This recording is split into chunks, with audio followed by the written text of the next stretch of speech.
बिहार शिक्षा परियोजना परिषद, पटना के द्वारा आयोजित होने वाले कार्यक्रम समर कैंप 2024 के अंतर्गत मिशन लाइफ के लिए इको क्लब जो 1 जुलाई 2024 से 8 जुलाई 2024 निर्धारित है। इस कार्यक्रम के अंतर्गत आने वाली पहला दिन का विषय है स्वस्थ जीवनशैली अपनाएं। एक स्वस्थ जीवनशैली के लिए कुछ महत्वपूर्ण बातें ध्यान में रखें। रोजाना ताजे फल, सब्जियां, अनाज और दूध का सेवन करें और जंक फूड तथा मिठाइयों से बचें। नियमित रूप से खेलें, दौड़ लगाएं या कोई शारीरिक गतिविधि करें ताकि आपका शरीर स्वस्थ और तंदुरुस्त रहे। पढ़ाई के साथ साथ खेल और मनोरंजन के लिए भी समय निकालें। अच्छी नींद लें और दोस्तों के साथ समय बिताएं ताकि आपका मानसिक स्वास्थ्य भी अच्छा रहे। पानी और बिजली का इस्तेमाल सोच समझकर करें, जैसे कि पानी बेवजह न बहाएं और कमरे से निकलते समय लाइट और पंखा बंद कर दें। प्लास्टिक की जगह कपड़े की थैलियों और स्टील या ग्लास की बोतलों का उपयोग करें। कचरे को सही डिब्बे में डालें और रिसाइक्लिंग के लिए अलग अलग करें। सड़क या पार्क में कचरा न फेंकें। इन आदतों को अपनाकर आप एक स्वस्थ जीवन जी सकते हैं और अपने पर्यावरण की भी रक्षा कर सकते हैं। स्वस्थ जीवन शैली को बढ़ावा देने हेतु निम्न गतिविधियां की जा सकती है। पहला गतिविधि, विद्यार्थियों को पास के किसी प्राकृतिक स्थल का भ्रमण कराना।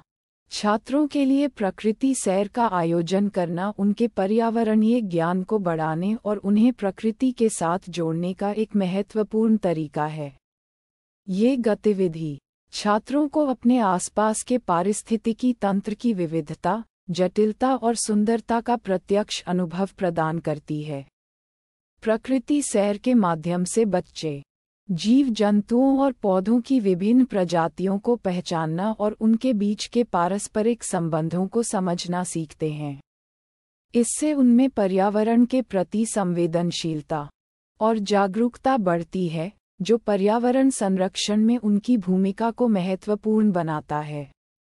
भ्रमण के दौरान क्या करें? छात्रों को विभिन्न पौधों और जानवरों की पहचान कराएं। पारिस्थितिकी तंत्र के विभिन्न घटकों जैसे कि जल स्रोत, मिट्टी और वनों के बारे में जानकारी दें। पर्यावरणीय मुद्दों जैसे कि प्रदूषण, जैव विविधता का ह्रास और संरक्षण के उपायों पर चर्चा करें।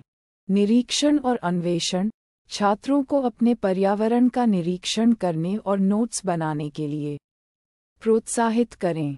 माइक्रोस्कोप या बाइनोक्यूलर्स का उपयोग करके छोटे जीवों और दूर के पेड़ों को देखने का अनुभव कराएं।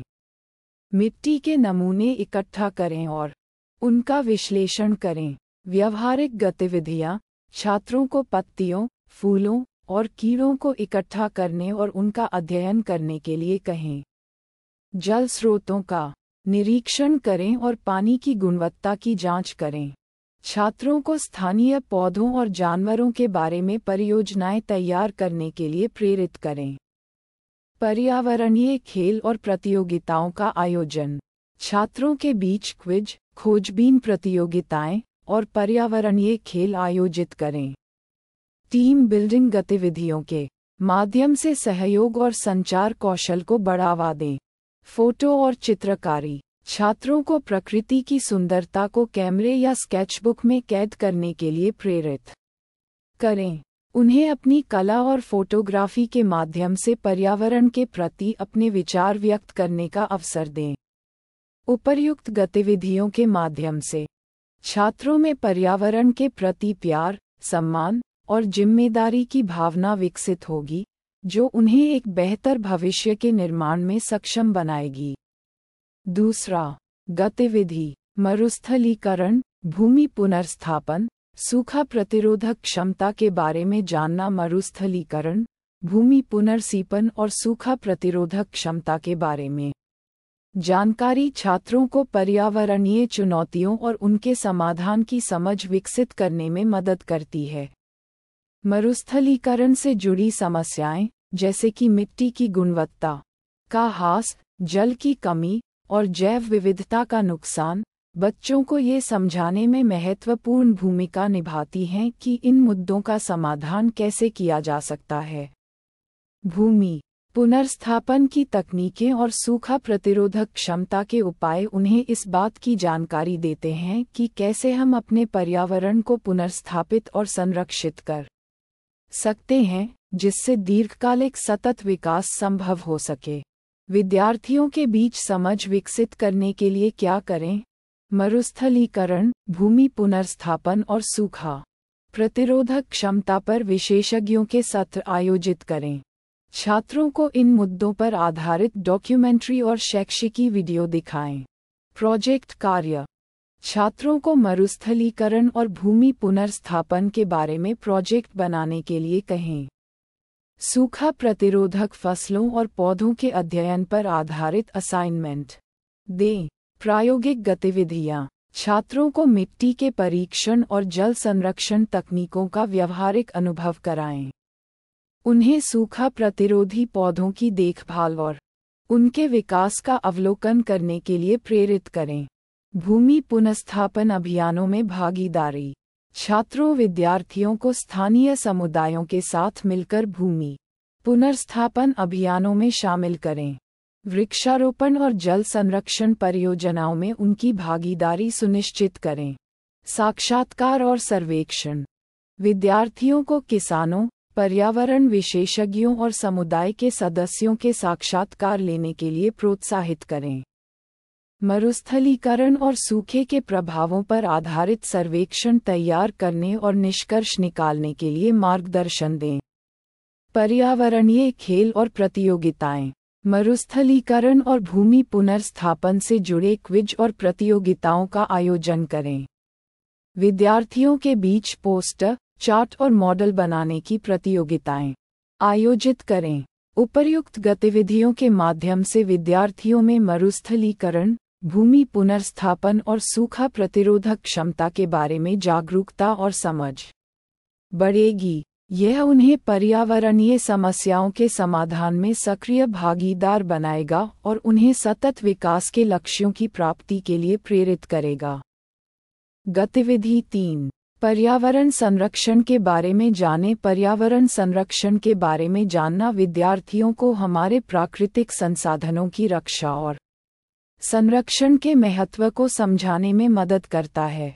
यह उन्हें सिखाता है कि जल, वायु, मिट्टी और जैव विविधता को कैसे सुरक्षित रखा जा सकता है। पर्यावरण संरक्षण की जानकारी से बच्चे पर्यावरणीय मुद्दों जैसे कि प्रदूषण, ग्लोबल वार्मिंग और जैव विविधता के नुकसान को समझते हैं और उनके समाधान के प्रति जागरूक होते हैं। इससे वे अपने जीवन में छोटे छोटे परिवर्तन कर सकते हैं जो समग्र रूप से बड़े प्रभाव डाल सकते हैं, जिससे एक स्वस्थ और संतुलित पर्यावरण सुनिश्चित होता है। विद्यार्थियों के बीच समझ विकसित करने के लिए क्या करें? पर्यावरण संरक्षण पर आधारित सत्र आयोजित करें जिसमें विशेषज्ञों द्वारा जानकारी प्रदान की जाए। विद्यार्थियों को पर्यावरणीय मुद्दों पर आधारित डॉक्यूमेंट्री और शैक्षिकी वीडियो दिखाएं। प्रोजेक्ट कार्य विद्यार्थियों को पर्यावरण संरक्षण के विभिन्न पहलुओं पर प्रोजेक्ट बनाने के लिए कहें। जल, वायु और मिट्टी प्रदूषण के विषय में असाइनमेंट दें, जिसमें उनके समाधान भी शामिल हों। प्रायोगिक गतिविधियां विद्यार्थियों को कचरे के प्रबंधन और रिसाइक्लिंग की तकनीकों का व्यावहारिक अनुभव कराएं। उन्हें जल और ऊर्जा संरक्षण के उपायों को अपनाने और उनके प्रभावों का अवलोकन करने के लिए प्रेरित करें। साफ सफाई अभियान विद्यार्थियों को स्कूल और समुदाय में साफ सफाई अभियानों में शामिल करें। प्लास्टिक कचरे को कम करने और रिसाइक्लिंग के महत्व को समझाएं। साक्षात्कार और सर्वेक्षण विद्यार्थियों को पर्यावरणविदों, समाजसेवियों और स्थानीय समुदाय के सदस्यों के साक्षात्कार लेने के लिए प्रोत्साहित करें। पर्यावरणीय समस्याओं और उनके प्रभावों पर आधारित सर्वेक्षण तैयार करने और निष्कर्ष निकालने के लिए मार्गदर्शन दें। पर्यावरणीय खेल और प्रतियोगिताएं पर्यावरण संरक्षण से जुड़े क्विज और प्रतियोगिताओं का आयोजन करें। विद्यार्थियों के बीच पोस्टर, चार्ट और मॉडल बनाने की प्रतियोगिताएं आयोजित करें, जिनमें पर्यावरण संरक्षण के संदेश हों। इन गतिविधियों के माध्यम से विद्यार्थियों में पर्यावरण संरक्षण के प्रति जागरूकता और समझ बढ़ेगी। यह उन्हें पर्यावरणीय समस्याओं के समाधान में सक्रिय भागीदार बनाएगा और उन्हें सतत विकास के लक्ष्यों की प्राप्ति के लिए प्रेरित करेगा। गतिविधि 4 क्षेत्र विशेष की वनस्पतियों पर ध्यान केंद्रित करते हुए पौधारोपण अभियान चलाएं। क्षेत्र विशेष की वनस्पतियों पर ध्यान केंद्रित करते हुए पौधारोपण अभियान विद्यार्थियों को उनके स्थानीय पर्यावरण और जैव विविधता की समझ को बढ़ावा देता है। यह उन्हें सिखाता है कि स्थानीय पौधों और वृक्षों का महत्व क्या है और वे कैसे पर्यावरण को बेहतर बनाने में योगदान करते हैं। पौधारोपण अभियान से विद्यार्थियों को पौधों की देखभाल और उनके जीवन चक्र के बारे में महत्वपूर्ण जानकारी मिलती है। ये काम बच्चों में पर्यावरणीय संतुलन और स्थिरता की भावना विकसित करता है, जिससे वे अधिक जिम्मेदार नागरिक बनते हैं। विद्यार्थियों के बीच समझ विकसित करने के लिए क्या करें? स्थानीय वनस्पतियों के महत्व पर आधारित शैक्षिकी सत्र और वर्कशॉप आयोजित करें, जिनमें बॉटनी विशेषज्ञों द्वारा जानकारी साझा की जाए। विद्यार्थियों को वनस्पतियों की विभिन्न प्रजातियों के बारे में वीडियो और प्रस्तुतियां दिखाएं। प्रोजेक्ट कार्य विद्यार्थियों को क्षेत्र विशेष की वनस्पतियों के अध्ययन पर आधारित प्रोजेक्ट बनाने के लिए कहें। उन्हें स्थानीय पौधों और उनकी उपयोगिता पर शोध करने और रिपोर्ट तैयार करने के असाइनमेंट दें। प्रायोगिक गतिविधियां विभिन्न प्रकार के पौधों की देखभाल और रोपण की प्रक्रिया का व्यावहारिक अनुभव विद्यार्थियों को कराएं। उन्हें पौधों की वृद्धि और उनके पर्यावरणीय लाभों का अवलोकन करने हेतु पूरी पौधारोपण प्रक्रिया में भागीदार बनाएं। साफ सफाई अभियान स्कूल परिसर और स्थानीय क्षेत्रों में साफ सफाई अभियानों के साथ पौधारोपण को भी जोड़ें। प्लास्टिक और अन्य कचरे को हटाकर पौधारोपण के लिए उपयुक्त स्थान तैयार करें। साक्षात्कार और सर्वेक्षण विद्यार्थियों को कृषि विशेषज्ञ, वनस्पति विज्ञानी और स्थानीय समुदाय के सदस्यों से साक्षात्कार लेने के लिए प्रोत्साहित करें, ताकि वे पौधों की विशिष्ट प्रजातियों के महत्व को समझ सकें। पौधारोपण अभियानों के प्रभाव और उनकी सफलता दर के संबंध में सर्वेक्षण तैयार करने और डेटा संग्रह करने के लिए मार्गदर्शन दें। पर्यावरणीय खेल और प्रतियोगिताएं पौधारोपण और वनस्पति संरक्षण से जुड़े क्विज और प्रतियोगिताओं का आयोजन करें। विद्यार्थियों के बीच पोस्टर, चार्ट और मॉडल बनाने की प्रतियोगिताएं आयोजित करें, जिनमें स्थानीय वनस्पतियों के संरक्षण के संदेश हों। इन गतिविधियों के माध्यम से विद्यार्थियों में क्षेत्र विशेष की वनस्पतियों के प्रति जागरूकता और समझ बढ़ेगी। पौधारोपण अभियानों में उनकी भागीदारी उन्हें न केवल पर्यावरणीय समस्याओं के समाधान में सक्रिय भागीदार बनाएगी, बल्कि स्थिर और हरित भविष्य की दिशा में प्रेरित करेगी। गतिविधि 5 पास के गांवों, स्थानीय पर्यटन स्थलों की खोज यात्राएं करें। पास के गांवों और स्थानीय पर्यटन स्थलों की खोज यात्राएं 6 विद्यार्थियों को उनके आसपास के प्राकृतिक, सांस्कृतिक और ऐतिहासिक धरोहरों के बारे में जानने का अवसर प्रदान करती हैं। इससे बच्चों में स्थानीय इतिहास और परिवेश की समझ बढ़ती है और वे अपने वातावरण के साथ एक गहरा संबंध बना पाते हैं। इस तरह की यात्राएं विद्यार्थियों को प्रकृति की सुंदरता और संरक्षण के महत्व को भी समझने में मदद करती हैं। स्थानीय पर्यटन स्थलों की खोज से विद्यार्थियों में सांस्कृतिक विविधता की सराहना और चिंतन की क्षमता भी विकसित होती है। विद्यार्थियों के बीच समझ विकसित करने के लिए क्या करें? यात्रा पर जाने से पहले विद्यार्थियों को उन स्थानों के ऐतिहासिक, सांस्कृतिक और पर्यावरणीय महत्व पर आधारित सत्र और वर्कशॉप आयोजित करें। स्थानीय विशेषज्ञों को आमंत्रित करके उन स्थलों के बारे में चर्चा करें। प्रोजेक्ट कार्य विद्यार्थियों को यात्रा के दौरान एक नोटबुक में अपनी टिप्पणियों, अनुभवों और सीखी गई बातों को लिखने के लिए कहें। अलग अलग स्थलों के बारे में प्रोजेक्ट या रिपोर्ट तैयार करने के असाइनमेंट दें, जिनमें उनकी विशेषताएं, इतिहास और महत्व शामिल हो। प्रायोगिक गतिविधियां। विद्यार्थियों को यात्रा के दौरान विभिन्न गतिविधियों में शामिल करें, जैसे कि फोटोग्राफी, स्केचिंग और साइट की सफाई। विद्यार्थियों को वहां की स्थानीय वनस्पतियों और जीवों के बारे में जानकारी एकत्र करने के लिए कहें। साक्षात्कार और सर्वेक्षण। विद्यार्थियों को स्थानीय लोगों, गाइड्स और पर्यटन स्थल के कार्यकर्ताओं के साक्षात्कार लेने के लिए प्रोत्साहित करें, ताकि वे स्थान की संस्कृति और इतिहास को बेहतर ढंग से समझ सकें। स्थलों के पर्यावरणीय स्थिति और उनकी संरक्षण प्रक्रियाओं पर आधारित सर्वेक्षण तैयार करने और डेटा संग्रह में मदद करें। खेल और प्रतियोगिताएं। यात्राओं पर आधारित क्विज और प्रतियोगिताओं का आयोजन करें, जहां छात्र उन स्थलों के बारे में सवालों का उत्तर दें। विद्यार्थियों के बीच पोस्टर, चार्ट और मॉडल बनाने की प्रतियोगिताएं आयोजित करें, जिनमें उन्होंने अपनी यात्रा के अनुभवों और सीखों को साझा किया हो।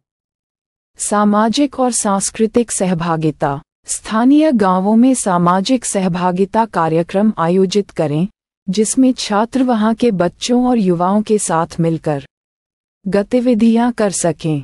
सांस्कृतिक आदान प्रदान कार्यक्रम आयोजित करें, जहां स्थानीय कला, संगीत और नृत्य के माध्यम से सांस्कृतिक विविधता की सराहना हो सके।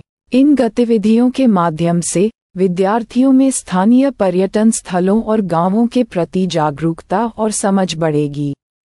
ये यात्राएं न केवल उन्हें शैक्षणिक लाभ देंगी, बल्कि उनके व्यक्तिगत विकास में भी महत्वपूर्ण भूमिका निभाएगी, जिससे वे अपने पर्यावरण और संस्कृतियों के प्रति अधिक संवेदनशील और जिम्मेदार बनेंगे। इसका PDF प्राप्त करने के लिए वीडियो के डिस्क्रिप्शन में जाएं। आप सभी को हमारा ये ऑडियो रूपांतरित वीडियो यदि सूचनात्मक लगा हो, तो कृपया अपना राय अवश्य दें एवं शिक्षा विभाग से जुड़ी नवीन जानकारी प्राप्त करने हेतु हमारे चैनल से अवश्य जुड़ें। धन्यवाद। आपका दिन मंगलमय हो।